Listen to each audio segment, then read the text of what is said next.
Sup? Hi. It's the weekly breakdown. It is. Number 141. Sure, let's go with that. Tyler, Keith. What's up? Hi. It's been a little. It's been like 2 weeks. It's been a hot minute. Mm-hmm. It has. We passed 2,000 subscribers. Yeah. So exciting. I couldn't go through with my plan though because it's snowing where we live, so I'm like probably getting really drunk during this. So maybe next week. Maybe next week. Yeah, exactly. I'll think about it if it's not snowing. Plus, I'd like to have a celebration with at least another one of us here. Yeah, it would seem kind of like neutered if it's just us. Yeah. So. Yeah, but still very cool, very exciting. So thank you very much for that. We are pretty much going to start doing end of the year stuff. I mean, we have a lot of videos planned. Yeah, that we just got to make them, but there's going to be a decent amount of them, and most of my stuff. That'll be the majority of what's going up the rest of the month. I haven't, unless maybe a track debuts from some cool band or something like Star Wars, maybe. That's about it. Star Wars, yeah. That's really about it. Not too many reviews going to be coming out here. So yeah. So the last ones we did were intervals and Morbid Angels, so go check them out. Oshio. But there's a lot to happen this past week. The Game Awards 2017 happened. PlayStation Experience is also going on. We got a Jurassic World Fallen Kingdom trailer. There's more details on this whole Fox and Disney thing. And there's a few music things that we'll talk about as well. We'll talk about the Game Awards. Yeah. Game Awards happened Thursday night. The Keeleys. And, I think... This fucking loads. I think this is probably the best year they've ever had in terms of an award show. I think a lot of the announcements were pretty damn cool. And I felt like the awards, who got them, I think it felt like the right people got them.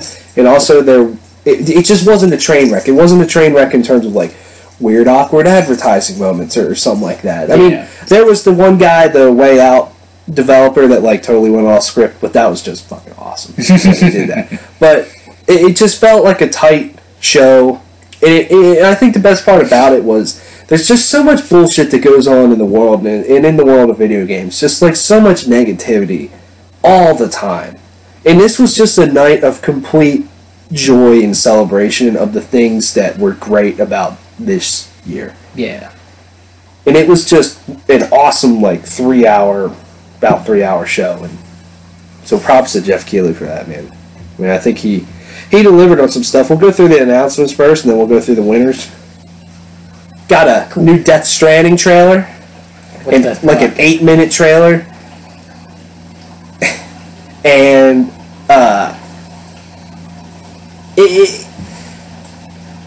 I was so intrigued by this trailer, but I was so, like the other trailers, completely fucking confused. Yep, exactly. Of, I don't know what's going on, but at the same time, this was my favorite trailer that they put out for this game. Because it was, really intriguing of, these guys are obviously somewhere that's not good, whether it's another planet, and then these creatures are, invisible walking around. They have these fucking suits on, this thing that just flaps all the time when things are near, and you could see them slowly pop up, and then this gigantic fucking creature showed up, and you went inside Norman Reedus' mouth, and there was a baby in there. Thumbs up. Give you a thumbs up, and it's it was what is going on? Some dude floats upside down and stabs himself. I'm like, yeah, what? I don't know. It was holy shit, man. It makes me still I'm interested in this game, but when Jeff Keighley said, "All right, we have the longest world premiere that we've ever had at the Game Awards," and then you could tell it was Death Stranding by the way, the letters just kind of ran off when it said Hideo Kojima and stuff, and I was like, "Oh shit, we're actually going to get gameplay." Yeah, at least a little bit of something. We didn't really get anything. It was still a cool trailer, but I really just want to see a little something gameplay-wise of what this game actually is. But at the same time, I want Kojima to go away. Just stop talking about this game and just work on it. Actually, yeah, it's interesting. We might have got a Bloodborne 2 teaser. We got like a 30-second thing from software that basically it was just kind of a graphic looking thing that popped up and said shadows die twice. So maybe we'll see. I imagine we'll find out what they're up to at E3 next year. I feel I mean it definitely it's like 10 seconds, but like it still had the very Bloodborne vibe. It's like somebody getting tortured, or you just saw like the rack getting twisted up and like what? Yeah, and a Bloodborne 2 just makes so much sense. Just so much sense. That game was like awesome. Yeah, when I played it, which was I got a little bit, but the game's hard. Mm-hmm. We got a trailer for Zelda's Breath of the Wild DLC, the Champions Ballad. It's actually out right now. If you had the season pass, it's all new content, new costumes, all sorts of stuff, and you can get Link on a motorcycle. Also, apparently they brought the grappling hook back, so you can grapple hook around. Yeah. So I heard. That's cool. I mean, they did like the whole drop thing, so I haven't had the opportunity to download it yet. I need to, but yeah. Bayonetta 1 and 2 are coming to the Switch February 16th, and Bayonetta 3 is in development exclusively for the Switch. Yeah. It doesn't surprise me at all. Bayonetta 2 wouldn't have happened if it wasn't for Nintendo, so it makes sense that Bayonetta 3 isn't exclusive for the Switch, but at the same time, there's a few things with this. Like, Bayonetta 2 was stranded on a console that didn't sell well, and people didn't buy many games for it. Yeah.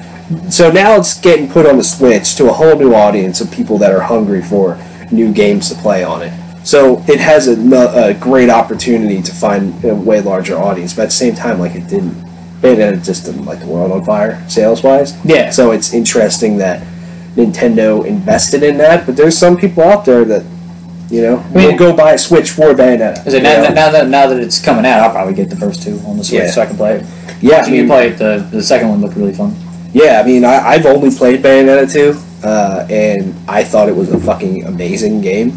So I would like to pick this up to play the first one because they're bundled together. And then Bayonetta 3, that's just another, to me, fantastic exclusive for Nintendo. Another down the road title. Like, I don't think it'll be a next year title. No. I think it's in the whole like Metroid Prime 4 Pokemon situation, maybe like 2019, 2020 title. Soul Calibur 6 got announced. That's actually super cool. Yeah, I did not expect this. It's been a long time since we've gotten a new Soul Calibur game. It hasn't been yet this console generation. It was still the Xbox 360 and whatnot. Last time I got 5 back when that came out. Yeah. I played it for a little bit, so. Soul Calibur is probably my favorite of the fighting games out there. Mm-hmm. Mortal Kombat's up there as well, but I've kind of always very much enjoyed the Soul Calibur games. Like, Soul Calibur 2 became like backwards compatible, and I immediately got that shit. Like, Soul Calibur 2, all right, it's like one of my favorite fighting games ever. So. Yeah, I played the living shit out of Soul Calibur 2 and Soul Calibur 4. Yeah, and I love this fighting franchise. It's one that I just kind of always fell in love with. So Soul Calibur 6, I'm like actually really, really intrigued by. It's supposed to come out next year, so that's very cool. In the Valley of the Gods, got revealed. This is the new game from Campo Santo, who made Firewatch. Seems like it'll be another walking simulator, story-driven sort of game. So who knows? 2019 on that. It seems like you'll be going through Egypt. With another character, which could be very cool. You can actually see another human. Yeah, for sure. I think Firewatch was a great game. It just really fell apart at the end, so hopefully they can stick the landing with this. I need to play Firewatch. I want to do that.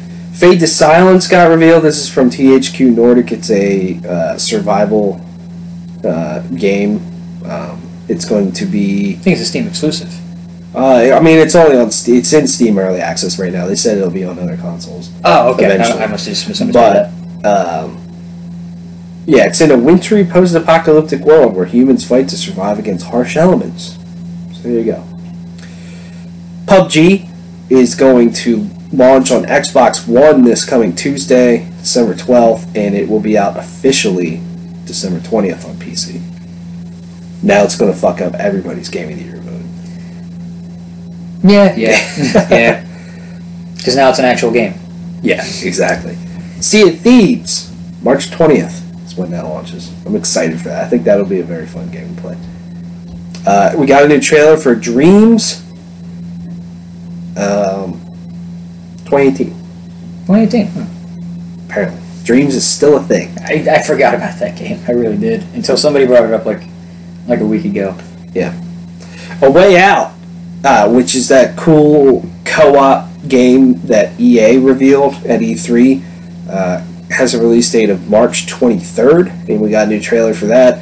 And Joseph Fares, I guess, the developer, went completely off script when Jeff Keighley was interviewing him. He either seemed drunk, jet-lagged, or both, and he was just going off script saying, like, fuck the Oscars, point middle finger to the camera. He's like, this is the real shit, fuck the Oscars.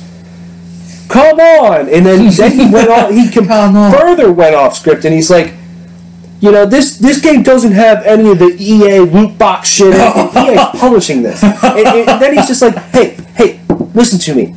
I'm getting 100% of the development money from EA for this game. 100%. They've treated me well. All major publishers fuck up sometimes.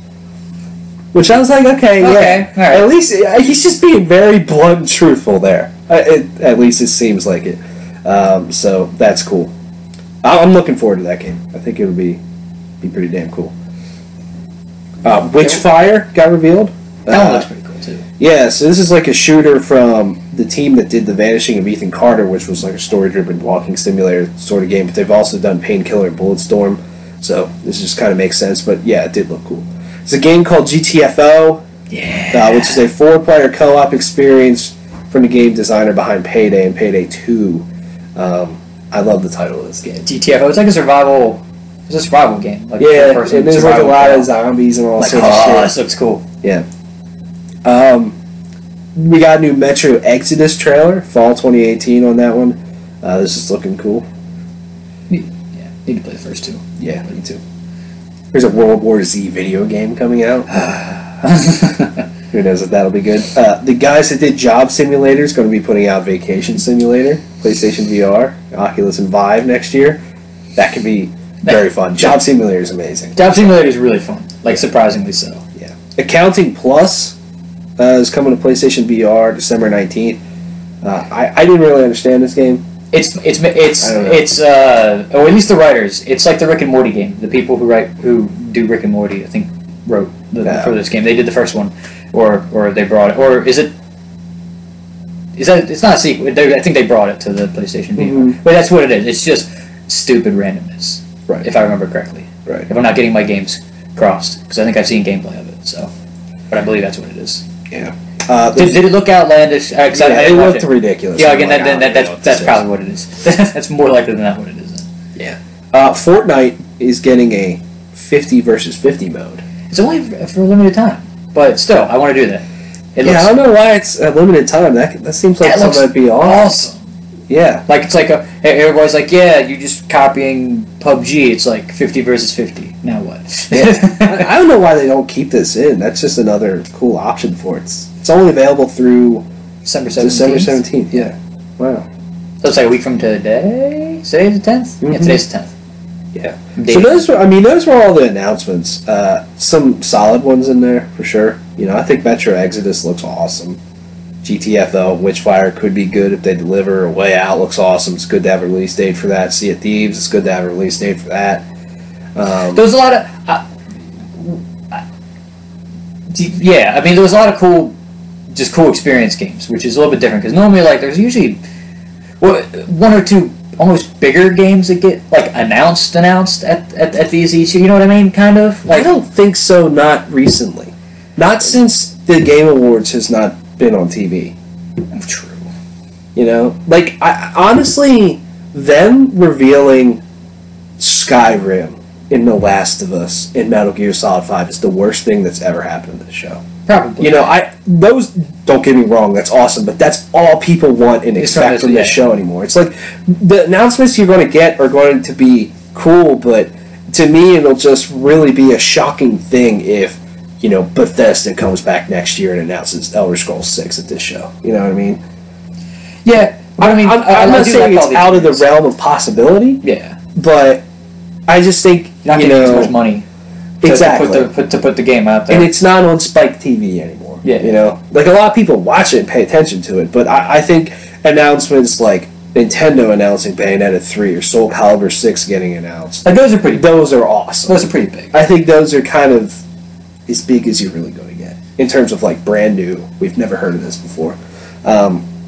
There's some good shit in here. I mean, In the Valley of Gods, Soul Calibur 6, and Bayonetta 3, I am totally stoked for.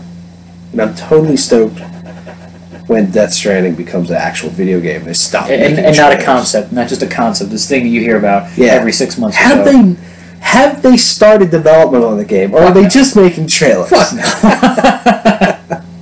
No, I mean, I assume they are, or it definitely seems like they're farther along because at least it seems like something's happening in the trailer. So then, Yeah, I think one of the best things, and I hope they bring it back every single year from here on out for the Game Awards, is the video game orchestra. Yeah. They had a video game orchestra there that did like Overwatch stuff and a whole bunch of other like classic themes. But the coolest part is right before leading into Game of the Year to like do all the nominees or whatever. Instead of having this sizzle reel trailer sort of thing, they had this orchestra play music from every single one of the games. So it started off with Horizon. I'm like, fuck, Horizon soundtrack's really good. But then they played, the theme of Breath of the Wild. They played stuff from PUBG, Persona 5, that was awesome. And I think the best thing, they played that fucking song from Super Mario Odyssey that goes on during New Donk City. And they had the chick that sings it on stage. Yeah. And they performed that whole song, and I was like, yes. It was awesome. They need to keep that every year, because that's just that's a cool awesome thing. So some of the awards, I won't go over all of them, but some of the awards. Game of the Year went to The Legend of Zelda Breath of the Wild. Not surprising. Not surprising at all. I think Breath of the Wild is 100% deserving of any Game of the Year award it gets. I'd say just about any of the games on there probably deserve it. I agree, and that's what makes this year like just. You could make the argument that this is the best year for video games. Period. Oh yeah. In terms of the quality of software that was put out, and any of those games could have won. Best game direction went to Breath of the Wild, which I think makes sense. Yeah. Too. Breath of the Wild really has changed how I feel about open world games. So, best narrative went to What Remains of Edith Finch. Best art direction, Cuphead. No, yeah, makes sense. Best score/music, Nier Automata. Blech. Nier Automata. Yeah. Best audio design, Hellblade, so that's good. Best performance went to Melina Jurgens from Hellblade. Yeah, that makes sense. She got up there and she's like, I've never acted before. I'm not an actor. I'm not like a professional or trained actor. This is my first thing I've ever done. And so she was like completely taken aback, and I'm like, well, you delivered, man. An amazing You should do that. Yeah. You should do more of that. Yeah. Best ongoing game with the Overwatch. This was a weird category. Either that or what it was is that Rainbow Six is probably in there, right? Yeah, Rainbow Six, GTA Online. Yeah, either Overwatch or Rainbow Six probably. See, I wanted to give it to Rainbow Six. I would say probably Rainbow Six, just because Rainbow Six is just. They had like 25 million was what they were up to. Mm-hmm. They put out a whole thing. I'm like, wow. In the turnaround for that game too, like it launched, it was cool, but then a lot of people dropped off. But then a lot of people have started coming back because they've like made it a better game, added new content and all that stuff. To me, it's just a way bigger turnaround story for one of those games. Overwatch. I mean, granted, you can make the argument that Overwatch has been fairly more consistent over a similar time frame, but yeah, right. Best action game, Wolfenstein 2. Makes sense. Best role-playing game, Persona 5. Makes sense. Best strategy game, Mario plus Rabbids. Makes sense. Best multiplayer, PUBG. Mm-hmm. Most anticipated game, The Last of Us Part 2. Mm-hmm. Trending gamer went to Dr. Disrespect. Okay. Guess he's a streamer. Yeah. He seemed pretty goofy. And that's pretty much it. Best debut indie game went to Cuphead. And the Chinese Fan Game Award went to JX3HD. Do you know that game? Nope. Nope. Not the slightest. Best esports game with Overwatch. Oh, yeah. So. But you see, all the news of how for weeks all you heard about was how Team America was taking on Team South Korea. Of course, that's what's going to win. Yeah.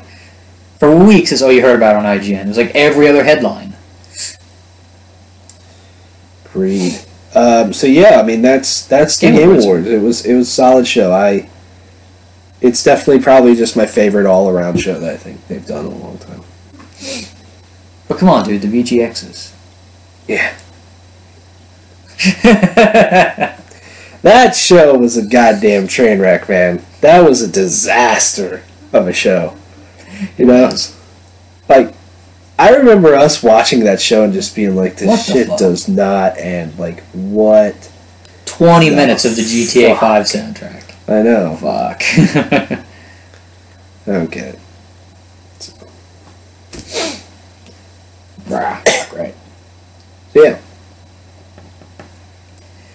But then the other thing was PSX happening. Yeah, PlayStation Experience is happening. There's some things that got announced. You know, they're not having a conference this year since they did the whole Paris Games Week thing, so it's a little bit more of a low-key show. They showed off more Dreams and God of War. Still no release date for God of War, although it's leaked, potentially. For like March 22nd? 2nd, yeah. So I was like, how do you not, at this point, announce a release date? Unless you have no idea when this game's coming out. Yeah, unless you're still, you know, like, let's just go through the rest of the year, and then New Year comes around, and then we feel a little more confident about it. You know, I don't know. Though apparently it's like a 25 to 35 hour game. Holy shit! I did not hear that. That's what I heard. I heard that they first playthrough was like it's a 15-hour game. And they're like, nope, it's a 25, 35-hour game. I'm like, fuck. God of War? Holy hell! And what the fuck are they doing? All right, we'll see. Detroit Become Human got a new demo. Sean Layden hinted that you'll be able to change your PSN name by this time next year. Okay. We'll see. I thought this was an interesting story. He got asked how he felt about E3 opening its doors to the public this year. And I thought he was going to play it very kind and say it was a good thing or whatever. No. He actually kind of went in a different direction. He said, I'll be honest with you guys, I think the ESA sold 15,000 consumer tickets for that, and it really brought the crowd to the edge of pain. And I won't bore you guys with the details around that, but if you're going to design a trade show or a consumer show, those are two different beasts. E3 is like the middle of the highway. It's going to get hit by cars on both sides, and you got to choose a lane to get in. He's not wrong. I mean, yeah, it makes perfect sense. Like, E3 definitely feels different than, say, PAX. Yeah. It's just a different thing. Some things get announced at PAX, but it's mostly about the floor and panels, whereas E3 is just... I also imagine that has to be a nightmare, trying to get into, like, conferences. I mean, because it is at any convention. But at E3, like, when there's like 3, it's like, fuck. Yeah. We'll see how E3 changes for 2018, because, I mean, you imagine something's got to change with it on that side. The Last Guardian's getting a free PlayStation VR experience December 12th. Wipeout and Mega Collection is going to get a PlayStation VR update early 2018.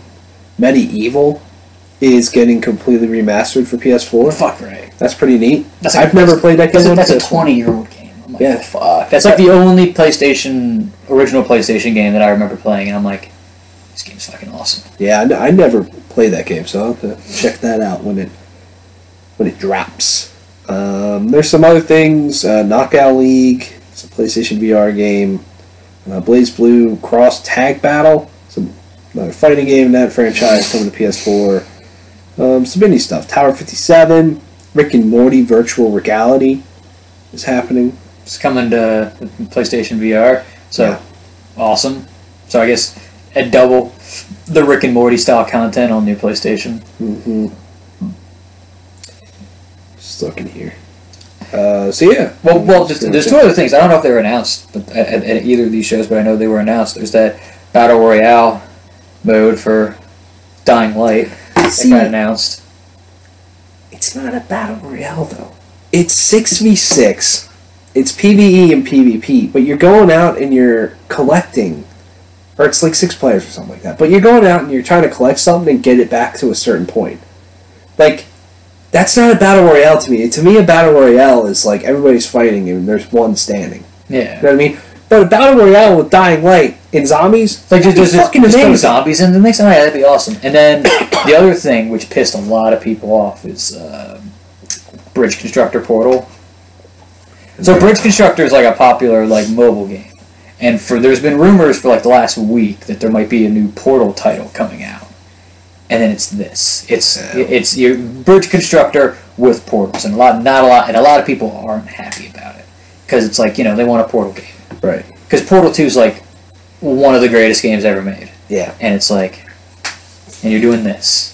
It's going to come out on mobile first before it comes out. To put any emphasis on what kind of game this is, it's coming out on mobile, and then it'll come out on everything else. I'm just like, oh. Well, it was supposed to be announced at like the Game Awards or PSX. No, it was probably the Game Awards, but then it leaked, and so they just announced it. Like, oh, fuck, man. It's lame, man. Stupid. Valve will never make another one of those games. Nope. Especially like the main writer behind like Portal left because he's like, yeah, they're not making games anymore. Yeah, I need to do things. Exactly. But yeah, PSX was. I'm sure it's great if you're there. Probably like, it's just a couple of things like the whole God of War thing just kind of like threw me for a loop. I'm like, yeah, I just really wish they didn't do Paris Games Week, and they did.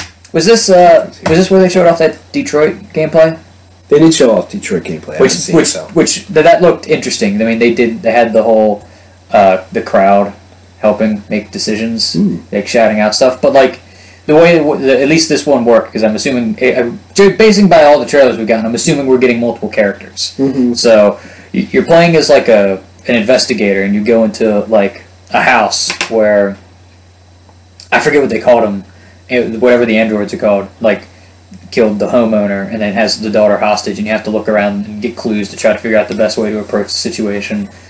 And then you can whether or not to pick up a gun and point the gun at him, and like while he's standing on a ledge holding the girl with like, I'm like, oh. And you kind of, and the one thing which it's like what Telltale does with like when you make choices in their games, but it actually means something, is there was like a calmness percentage, like of like, okay, we're talking him down, cool, 99% calm, and then you make the wrong choice and it goes down. It's like, oh, he's getting a little more agitated, and you gotta like watch. Okay, I gotta make and it's again time decisions, because I mean it's hyper realistic, and you're also timed on like how long you can spend looking for clues. There's a lot of cool things like that. Very Batman, was it Arkham Knight, sort of like fast forward rewind thing to try to find clues, and you gotta like, okay, cool. This guy, when he got shot, he dropped his gun. And like I said, you could pick up his gun. There was a funny moment in the very beginning of the thing where there's a fish that somehow got out of a fish tank, and you can choose whether or not to save the fish. And at first, the dude on stage wasn't going to do it, and then the crowd started yelling at him, so he went back and he saved the fish. And I'm like, that's pretty funny. That's great. Yeah, that's awesome. I'm excited for that game. I hope it turns out well. They said spring 2018 in that Paris Games Week trailer, so, I mean, this game's been in development for a goddamn eternity. Yeah, it's another one of those games that's just like... It's like, fuck, I'm so tired of hearing about all these games. Just give me release dates, homie. Yeah. I'm disappointed that there wasn't anything on Kingdom Hearts 3. I figured this would be the place maybe they show. Even though I know it's technically multi-platform now, even though still there's nothing. They haven't talked anything outside of that announcement trailer about it coming out on the Xbox. Yeah. It's like, I don't know, it's just... Yeah, I'm just like... I figured if it's coming out next year, I was hoping it'd be a little something, but, whatever. Yeah, it'll be interesting how they're going to push that game. I could see it being at E3 and stuff, but... Yeah, I'm just like... So there's no obvious other time between now and then to, like, announce that unless they have some kind of event. Yeah. Like, because I guess they had an event for Final Fantasy 15, I think, when they decided the release date of that, if I'm not mistaken, if I remember correctly, so who knows, but, yeah. Mm-hmm. Greed. Let's talk about some movie stuff. I watched 1922 on Netflix today. It has, what's the name? Thomas Jane is in it, and it came out like a month or so ago, but it's another Stephen King movie. It's based off of Stephen King novel. I should watch it. And I thought it was interesting. It has some definite plot holes for sure. I just don't understand why he did this and not that. But it wasn't bad. It was intriguing. Welcome to Stephen King stuff. Yeah, there's no doubt of that. Speaking of Stephen King stuff, I watched It finally last weekend. The movie's really good. Like really, this is a great year for child actors, man. Like Logan, War for the Planet of the Apes, It, Stranger Things, just like all kinds of just great child actors. It's like tearing down that notion that child actors suck, because 90% of the time they do. Yeah, but exactly. Also, it's very outdated. I finished 13 Reasons Why. Oh yeah, what did you think of it? It's all right. I don't understand how they're going to do a season 2. Same here. I don't understand. And what the hell? I was surprised that the show went as far as it did in a couple spots. I mean, there's 3 specific episodes. You watch the girl kill herself, and then there's like 2 rape scenes. I'm like, whoa, all right. And it's like the part you talked about with The Rock. I'm like, wasn't that awful? Because here's the thing: everything before and after it is like honestly some of the best stuff of the entire show. It's like, wow, this is actually really good. And then there's that, and I'm like, they climb this rock. It looked terrible, and they get up there and they just go fuck, and it's like, what the hell is going on? You're ruining this like actual good moment. And then the only part that like I had to stop and I had to just was like when he was fucking hallucinating during a basketball game. I'm like, I can't fucking deal with this. I can deal with everything else that's happening. I can't fucking deal with this. But it was fine. Like, everybody on that show did fine. And it's just like, I just don't... Apparently it's very different than the books. Like, where they end up at the end of the show is like, they're just like, fuck the books. Mm-hmm. But I'm just like, what the fuck are you gonna do? I don't know. Well, that's supposed to come out next year. Mm-hmm. When it finished and then they announced season 2, I'm like, whatever. I'll watch it. It'll just be something that happens. Yeah, you know I just don't know what the hell they're going to do. I guess the story hasn't been fully finished. Because there was a cliffhanger with that kid. Didn't the one kid kill himself too? One kid tried, and the other guy has like a gun. Yeah. So, my prediction is they're going to go into the whole school shooting-esque thing. Yeah. That could be a thing that happens, and I'm just like, oh. He's the one kid with the stalkers, Again, that's probably the most obvious way to go. That unless like what? I don't mean to make a joke about this because it's a terrible thing. But like somebody else is going to do it, and there's going to be 13 reasons for that person. It's like, I don't know. God damn. Yeah, who knows? We'll see on that one. My fiance and I watched Mindhunter on Netflix. Okay. That show is really fucking good. So it starts so slow, and it clicked with me of like it's a lot like True Detective season 1. I'm like, but it's just not as good. Like you got these 2 partners, they're investigating crimes. In this case, it's FBI. It's when they really started to investigate and go after and understand serial killers and try to prevent that stuff. So it's that sort of thing, but they're 2 dudes that just really don't work well together, and then you get in their personal lives and they have shit personal lives, and it's True Detective. But towards the end of it was actually really fucking good. And the main guy, Jonathan Groff, is from Lancaster.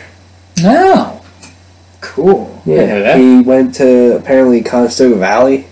He did a bunch of theater acting at the Fulton Opera House. Okay. And he was in Frozen, apparently. I forget who he voiced, but yeah, I ended up looking him up. I'm like, holy shit! I did not. That's cool. I realized that somebody like that came out of Lancaster. It's pretty cool. It's always surprising when somebody when there's somebody makes a name for themselves out of Lancaster. Yeah, but it's cool. He was phenomenal in it, and that show got picked up for a season 2 as well. I'm not fully 100% sure with this one too. Like what they're going to do, and that's the thing with a lot of these like Netflix shows that have like one season. They seem like one-off shows. Yeah, then they do a season 2, or they at least renew them. We'll see. Like it's like I feel like that's almost the way that movies are. I mean, well, that's part of my point. TV is going anymore. It's just like long form movies. Yeah. You know what I mean? So it's like, here's a singular plot, and it's like, you know what I mean? Because usually there's a couple stretches you got to make in order for a sequel to come out for some movies. So it's like, you know, that's what seems like is happening a lot now. Yeah. Anyways, let's talk about this whole Disney Fox thing. We talked about it a little bit before. Apparently, it's very close to happening. Yeah.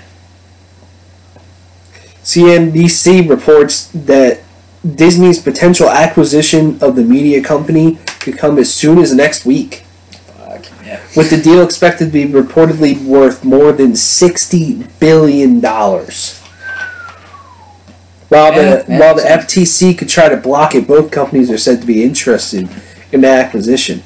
Along with Fox's TV and movie assets, Disney will also acquire the company's Nat Geo, Star, and regional sports networks, and its 30% stake in Hulu, among plenty of other properties. This, of course, includes X-Men, the Fantastic Four, as well as the rights to Avatar. And Alien. And Alien and Predator and yeah. There's a couple other big movies that come out of there. Mm-hmm. The arrangement would also give Disney majority ownership in Hulu, since it already had a 30% stake. Fuck. This deal would leave Fox with only its broadcast networks, Fox Sports, and its news business divisions. So, yeah, Fox might not be too much of a thing. It's kind of a weird thing where one of the big five buys one of the other big five. Because, I mean, it's basically Disney, Fox, Universal, Sony, and Warner Brothers. And so, but as somebody explained to me, there's three interesting things about this that I didn't realize. One of them is very small, and then the other two I actually think make a lot of sense. The one was, well, you know, maybe Hugh Jackman will come back and play Wolverine for like a one-off thing, because he said the only reason he'd come back is to tango with the Marvel guys, which is like, whatever, just don't ruin the ending of Logan, and I'll be happy. You know, you can have him come in for a cameo, and it can take place before that, whatever. But somebody pointed out that it makes sense that they're doing this, because with them doing their streaming service, now look at all this other stuff that they could bolster their streaming service. Exactly. And so it makes a lot of sense. I'm like, well, that's... And that is the rumor that they'll kind of turn Hulu into their streaming service. I mean, it's already made. It's already got a ton of content there. Now you start putting your own on there. Oh, okay. Makes sense. Yeah. I mean, as long as you still keep... As long as you don't... You know what I mean? You add to it. Yeah, exactly. Like, you add to it. Yeah, or, you know, I could... You know, I don't know. I don't know if it would be a separate thing of, like... Yeah, you pay for Hulu, and then you pay for another additional $7.99. You get access to this. Oh yeah, or sort of like how like HBO is. Like, you know what I mean? You pay an extra $15, you get HBO through Hulu or whatever. Yeah. Or was it Stars through Netflix and a bunch of other stuff like that. Yeah. The other thing that I didn't realize, which in some ways makes a lot of sense, that when Disney bought Star Wars for $4 billion, which is weird to think. Well, I mean, granted, it's just Star Wars. They bought everything: characters, storylines, arcs, except for one tiny little thing. And it's one of these two things. I might have misheard, but it's either the distribution rights to A New Hope or the original trilogy. I think it's New Hope, which that kind of makes a lot of sense. Yeah. Like they want those distribution rights, and probably Fox was kind of like, why would we want to give this up? We make a lot of money. And then the hope, which is what a lot of people are getting excited about, is that then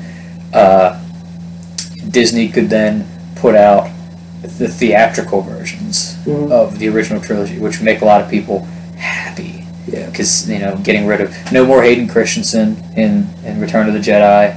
No more weird, awkward CG things walking around. No more Han's stupid little glitchy head movement so he doesn't shoot first. It's... Yeah, it could be cool. So... But it's like... This is a very weird and I don't know how to think about thing happening. With all of this. Exactly. Like, I'm so torn with this deal because, like, if you're Fox, you know, a deal worth $60 billion, you know, I'm sure there's a lot of things that go into just that $60 billion. It's probably not just straight up like here's that in cash. You know what I mean? But that's a lot of money. Yes. That is a tremendous amount of money. Making movies and TV shows is big risk, big reward sort of business. You know what I mean? You could either you spend a lot of money and have this fucking massive hit. You could spend a little bit of money and have a massive hit. You could spend a lot of money and fucking lose a shitload of money on it. You know what I mean? And ask more. It's a risky business, but so you look at that and you go, okay, they're just sports and stuff. We probably make a lot of money off of that. Just keep going with that. But at the same time, it makes so much sense in so many ways for Disney to do this because they get X-Men back, they get Fantastic Four back, they get the distribution rights to A New Hope, they get Avatar, which I think Avatar is probably the best thing.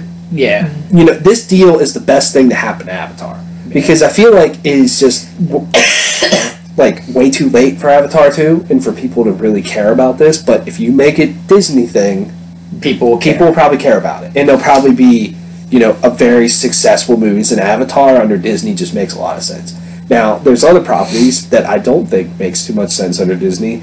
Like Alien doesn't make a lot of sense. Exactly. Alien and Predator, like, those things don't make sense to me. And I hope that they don't say, fuck it, we're not doing those franchises anymore. What I hope is that Disney kind of does a thing where maybe, like, they'll have to change the name, obviously, but, like, it's another publishing house underneath Disney, and then Disney just kind of oversees and finances things, and they can still do the things that they do. Right. It's kind of interesting now because like Disney owns all of Marvel except for the Incredible Hulk. Yeah. Only the Incredible Hulk stuff, which is still owned by Universal, which is like I don't know how you go about that because it's just by Universal. It's just the Hulk. So you know what I mean? And then honestly, they've been doing a pretty good job with him at this point with what they've been doing.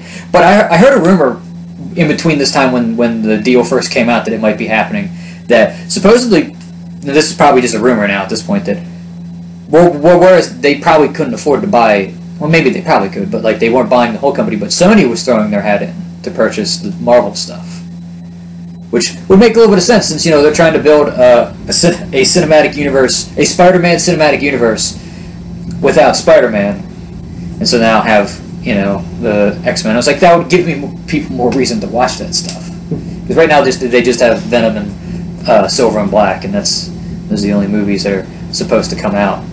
But yeah, Disney will have Deadpool. I don't think they're going to ruin it. I don't think they would. Yeah, I don't think so either. But at the same time, Logan is an incredible film, and I just don't see Disney ever investing into something like that. Potentially, there's a glimmer of hope because you have, say, The Punisher. I know that's on Netflix and that's a TV show and everything, but The Punisher is not a very good dude, for reasons. But yeah, still, it's a very violent thing. And, I think Logan is incredible, and 20th Century Fox said, okay, let's do this thing. Deadpool needs to be rated R for it to work. Yeah. It has to be. And if they pull Deadpool back to make it PG-13, say Deadpool 3 if this deal goes through, that's going to be fucked up and just stupid. You can bring him in and it could be add to the comedic humor if just shows up in another movie. And you know what I mean? It's like that online post that's been around for years now of him censoring himself. Because you're allowed one fuck in a PG-13 movie. But I had two other thoughts especially about Marvel, which was like I was wondering, all right, this goes through. I was thinking about how Marvel could bring in the X-Men, and I came up with 3 ways, which the one's probably the most likely, but there's a couple other ones that I really like. The one that's most likely is like mutants have always been there. It's just that you just didn't know they existed or whatever, and then they'll show up later or something. The one that I like the most, and I have it worked out in my head, is like if Thanos is still a thing in the Avengers 4, break the Infinity Gauntlet. That's probably what's going to have to happen. Break the Infinity Stones, and then so that you can have the best of both worlds. Maybe there's some kind of inter-universe thing gets opened up, and then you can have X-Men and Avengers for at least a movie, and then it's like something happened or something like that is what I would hope. So who knows? I think that could work, though probably more likely than not. You could probably have the X-Men, especially the way the X-Men universe is right now, with them only being up to the 90s now with X-Men Dark Phoenix. You could cast characters to come in and it can still be a part of the universe and be a part of the Marvel thing. And it also hit me, in that scenario, X-Men Dark Phoenix has a lot more weight on its shoulders now, if that's the case. Yeah. Which apparently, I mean, there was an article on Entertainment Weekly or whatever that came out, and it's like mostly like Sophie Turner and whatnot talking about X-Men Dark Phoenix. Apparently, it at least sounds better than The Last Stand. So it looks like they're taking it a little more seriously, that storyline, so hopefully. We'll see on that. I just hope, with some of these properties, like Disney would maintain the creativity that 20th Century Fox has with making Deadpool rated R, just going all out on it, making Logan a really dark, adult, gritty movie, doing something weird like the New Mutants. Yeah. So we'll see. But at the same time, you now have one less major company controlling what you watch.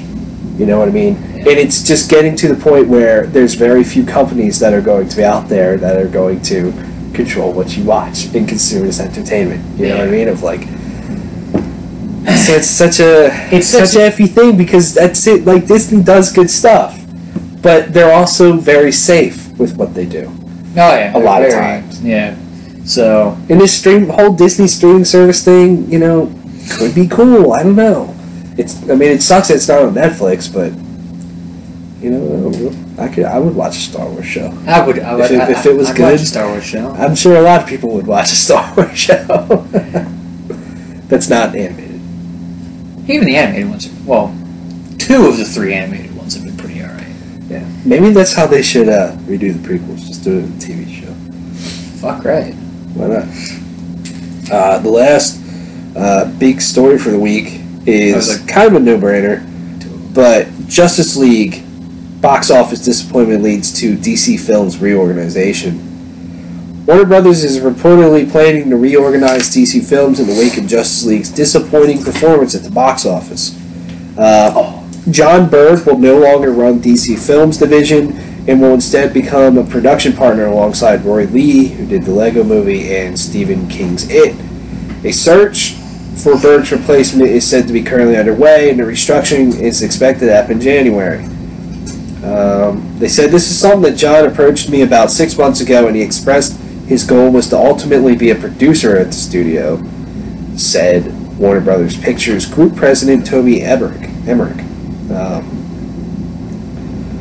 So there we go. The corporate leaders at Time Warner are not too pleased with how Justice League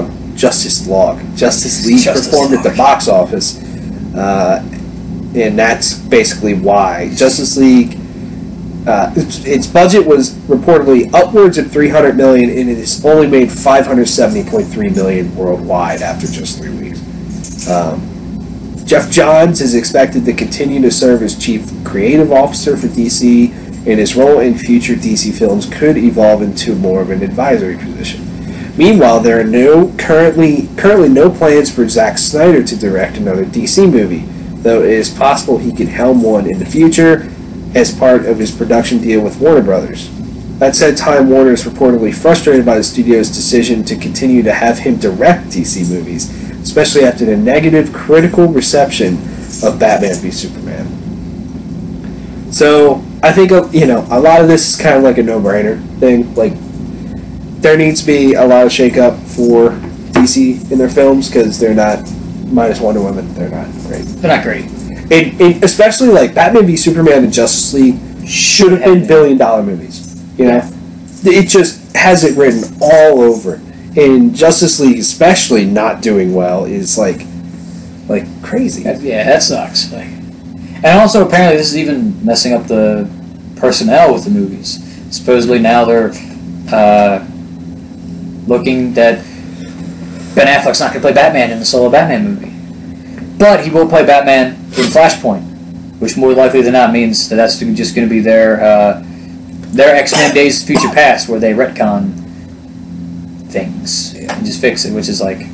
It's crazy that, I'm sure Ben Affleck's making a decent amount of money off of these films. Yeah. That money isn't even going to keep him staying around to play Batman. Oh, yeah. Because, if you do a solo Batman movie right, it'll do really well. Oh, yeah. And it's crazy that, he would rather say no then stick around. I'd say watch. Flashpoint gets like all kinds of praise, and he's applauded for his role, and then he leaves.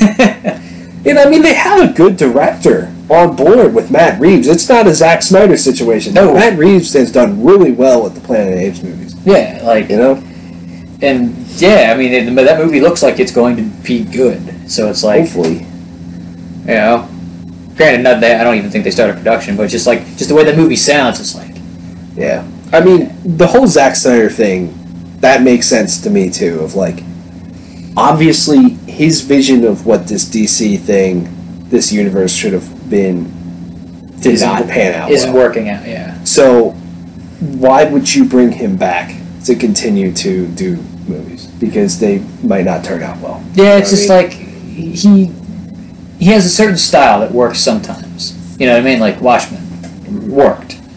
That's the only other Zack Snyder movie I know of. But like, yeah, it's just it would be like it's kind of part of the reason George Lucas doesn't touch the Star Wars movies anymore. It's like, look, okay, you kind of messed up a little bit, but then that's probably also part of the deal. But yeah, I mean, this kind of needs to happen. Especially, again, I bring this up every time I bring it up. There's like 20 movies that have been announced that are in some form of production. Granted, it's different than Marvel saying there's 20 movies that we have coming up, because that's all like Phase 4. That's like, we're not even worried about that shit yet. Yeah. But it's like, yeah, Christ. it's just crazy. I mean, it makes sense that they're going to reorganize it, but yeah.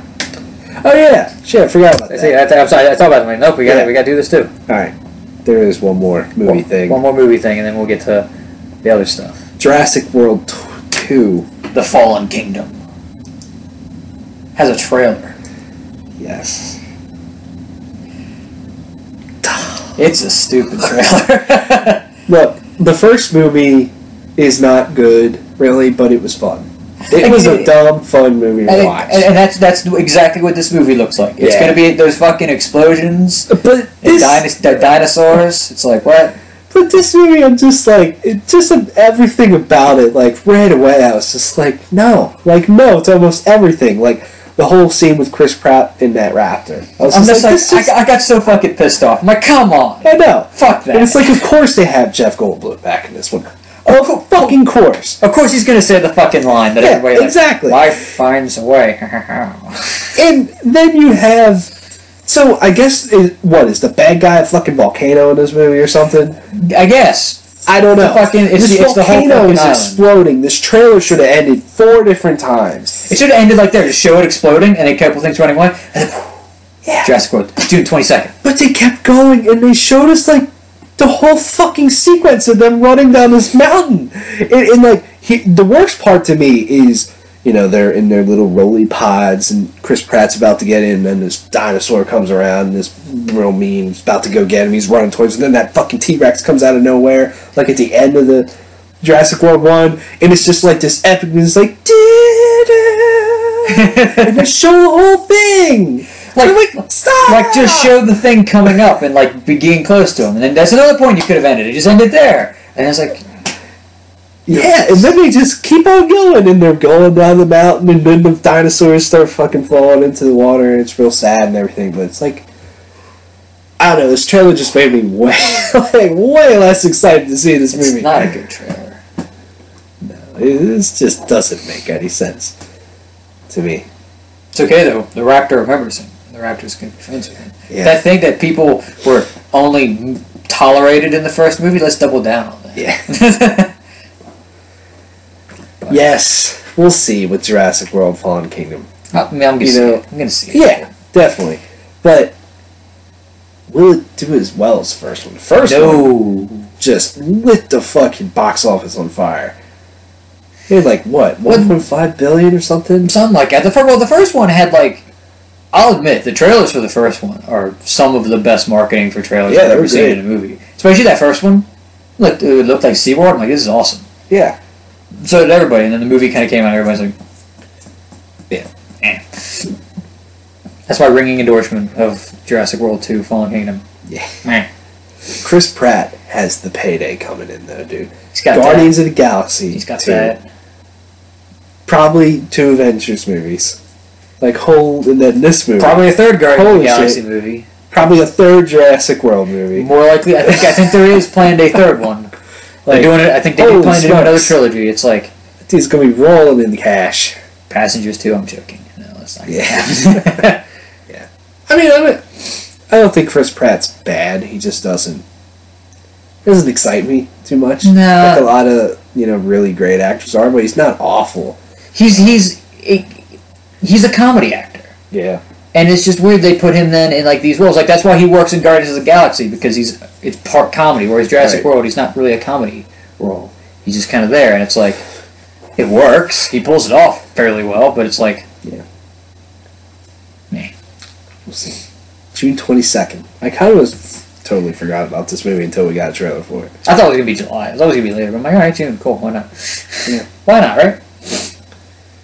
Yay. Breaking news.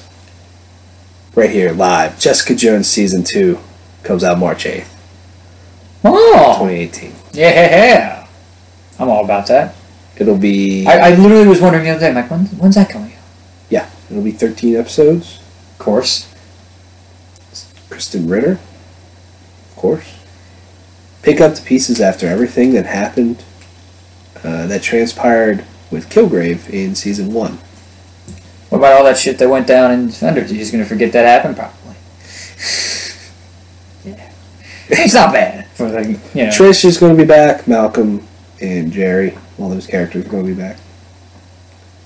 Jerry. This is breaking news. March 8th. I can dig. I'm excited. That'll be cool. Also, does The Punisher take place after Daredevil Season 2? Yes, it does. Okay. Yes, it does. That's what I thought. Because in the very beginning, he's finishing up those gangs that he was killing in Season 2. Yeah, that's what that whole sequence is. He's just, that makes sense. That's why he still knows Karen. Yeah, okay, never mind. That's a dumb question then. Now that I just made that connection of why she's in there, I'm like, okay, I'm a fucking dumbass. How far are you in it? I literally was not able to watch anything this week, so I'm still on episode 7. Okay. Which made me very sad. I wanted to watch some this week. I will watch some tomorrow. Damn. Okay. I'm getting there. Finish it tomorrow. Just do nothing. No, you can do whatever the fuck you want. I don't care. Yeah. I mean, I would love to have it done by next weekend. Because I'll probably be able to watch some this week, and I'm off next Friday, so maybe we'll see how far I get this week. All right. Okay. Yeah. I have a question. Bang it out. I have a question then when we're done. So an idea, but cool. Let's just talk a little bit of music. Musica. Then we'll skeet all over our faces. Oh, hot. Gotta get some hot skeet. Some hot scoot all over my face. Tool is going to release their new album in 2018. Do you believe that? Nah. Well, granted, it's kind of like that whole thing. Like, it's that thing that's been. It's like Kingdom Hearts 3. It's that thing that's been rumored, and cool. They finally gave it a year. But, you know what I mean? I'll believe it when I see it. That whole thing. In an interview on the Metal Sucks podcast, they interviewed drummer Danny Carey. They asked the question. My co-host Brandon talked to Justin Chancellor earlier this year. Justin made us feel like Tool would have a new album out in 2018. On a scale of 1 to 10, how much did Justin lie to us? And then Carey said, he did not lie to you. On a scale of how much he lied to you, it would be 0. It'll be out. It'll be out in 2018. So if you have 2 band members that are pretty adamant on it, maybe. But you still have like 2 other ones? How many people are in that band? There's at least 4. I mean, there is at least 4. There's 4, yeah. So yeah. And obviously the biggest piece is Maynard. What does he want to? Yeah, exactly. Dude, I mean, they're fuck, they're on some festival coming up. Tool? In Columbus, whatever big festival. Rock on the Range. Yeah, they're on Rock on the Range. I was like, oh, Tool's there. So I was like, maybe this is telling, but maybe. I'll believe it when I see it. Yeah, I would love. You put out a track, and then I'll start to believe. I'll start to believe, but there's a lot of times where bands put out a song, and then it's a long time until the album comes out. But at least that'll be something. At least it's like, okay, you're not just pulling our balls, man. We'll see. I am interested. Ghost released Ghost released a new double live album called Ceremony and Devotion. Just, like, out of nowhere. Set list is pretty good. Square Hammer, From the Pinnacle to the Pit. Conclavi Condio. Per Aspera ad Inferi. I don't know that song. Body and Blood, Devil Church, Circe, Goulet, Year Zero. He Is, Mummy Dust, Absolution, Ritual, and Monstrance Clock. And you can listen to that if you wanted to. So that's pretty cool. If you so choose. Yeah. Napalm Death is going to release a new compilation album called Coded Smears in More Uncommon Slurs in March 2018. Alright, that's an interesting name. It'll have a total of 31 songs, over 90 minutes of music, compiling rarities and exclusive earworms spanning from 2004 to 2016. Earworms, that's not me, that's them. Don't worry, I knew it was them because I've never heard you say the term earworm. Earworms, yeah.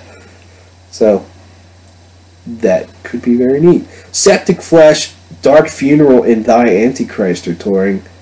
That is exciting. Cool. It's a pretty solid tour there. Just looking at some shit. Some festivals got announced too, of like Carolina Rebellion, Rock on Range, stuff like that. Meshuggah, Code Orange, and Tooth Grinder are doing like a small little tour early next year. Intervals, Jason Richardson, Night Verses are touring, doing a big tour. Intervals' new album, The Way Forward, is amazing. Jason Richardson used to be in Born of Osiris and then went to Chelsea Grum, and now he does his he's on his own. And Nick Johnson is also on that. That's a pretty neat tour if you are into some instrumental fun. Protest the Hero is going to be playing their popular album Fortress in its entirety, their 10th anniversary tour. That's cool. And then Iced Earth, Sanctuary. There's another band, Kill Ritual, are touring. Oh, cool. I'm excited for that. Yeah. March 19th is when they're in Baltimore. Let's do it. I just want to go Soundstage. Oh, that's even better. Yeah. I just want to go see Iced Earth because it's been, at that point, over 4 years since we've seen them. That's another band that's like, Blind Guardian I want to see again, Iced Earth I want to see again. And even though I know it's going to be a while, I'd love to see Lamb of God again. Yeah. The band, too, that I thought of, I'm like, man, I can't believe they haven't announced a tour yet. And it's Film. Yeah, I'd love to see them. I would love to see them, too. So. Hopefully we can pull like we did last time and just get right up front. Yeah, exactly. But, I mean, Iced Earth, like, I feel so much more into them now than when we saw them 4 years ago. Yeah. So, like, I really, really want to go see them. Yeah. Again. I kind of forgot how good their new album was until I started listening to it again. I'm like, oh, this is really good. Yeah. My fucking list for this year it's hard, man. Yeah, there's a lot of good stuff. I think it's the hardest time I've had at putting things into order because everything is so good. Mm-hmm. We'll do new music here, probably for the last time this year. The Atomic Bitch Wax with Force Field. Hard rock. Stoner. Fuck. Yeah. I tried. That sounds like a very hard rock name. Cleric with Retro Casual. Progressive? Experimental. From Philly. Oh, cool. Diablo Swing Orchestra with Pacificused. Pacifisticuffs. Blah. Oh, Pacificus. Yeah. I don't know. Rock? Avant-garde. Avant-garde. Iron Savior with Reforged, Riding on Fire. That sounds like power metal. Power metal. that's power metal. If it's not, that band is lying to everybody. Thaw with Grains. Oh, Frozen. Death metal. Ambient black metal. Fuck, I was gonna say black metal. Damn it. War of Ages with Alpha. The fuck is War of Ages? I know this. Metalcore. Metalcore. All right. Feared with Severed. Death metal. Yeah, death metal. JD Overdrive with Wendigo. I I just get dawn metal. I just get fucking southern. Yeah, metal. southern. Oh, yeah.